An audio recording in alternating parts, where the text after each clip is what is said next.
Warner Brothers confirms a PG-13 rating for Aquaman. Jason Momoa first briefly debuted as Arthur Curry, aka Aquaman, in Batman v Superman: Dawn of Justice. But audiences got a proper look at the future King of Atlantis last year during Justice League. Momoa's version of the character is a bit of a loner and an outcast from Atlantis, but that will change with his solo movie directed by James Wan. His status and attitude may not currently match the Aquaman fans may recognize from the comics, but Momoa will suit up in the traditional green and orange before the credits roll. Marketing on Aquaman only began several weeks ago when WB released the first trailer at San Diego Comic-Con, far later than many expected the first footage to come. However, the hold-up wasn't due to severe reshoots or production troubles, but rather so they could get the CGI-heavy film in a proper place to share. Over 3 months out from Aquaman's release, things are going so well that they already have an MPAA rating. Related, Aquaman and Mera search for clues in new photo. The official Aquaman movie website today revealed the list of credits on Aquaman, and confirmed a PG-13 rating in the process. This is standard for most superhero movies, including all 5 DCEU movies made to date. But the reasons behind the ratings tend to differ. In Aquaman's case, it's being rated PG-13 for sequences of sci-fi violence and action, and for some language. Judging Aquaman on what's been officially released, the violence and action reasons are clear.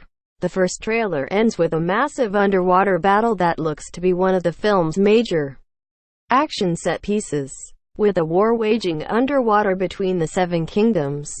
There's sure to be plenty of violence as they fight one another. There was even word out of SDCC of another, better trailer that featured a huge chase sequence where Black Manta, Yahya Abdul-Mateen II, is chasing Aquaman and Mera, Amber Heard. That could be another instance of sci-fi violence and action. Including language in Aquaman isn't a total surprise, but something that is maybe what wasn't listed. Wan has talked about bringing some of his horror roots into Aquaman, but there's no mention of anything like terror and frightening images that indicate the movie will have some scares.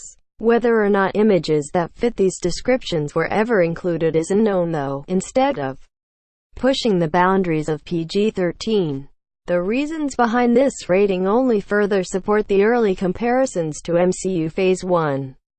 At the end of the day, Aquaman was always going to be a PG-13 movie.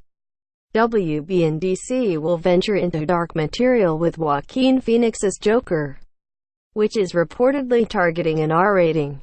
However, Aquaman receiving this rating so far in advance of the film's release indicates that they have a cut that is close to the final version that will be shown in theaters.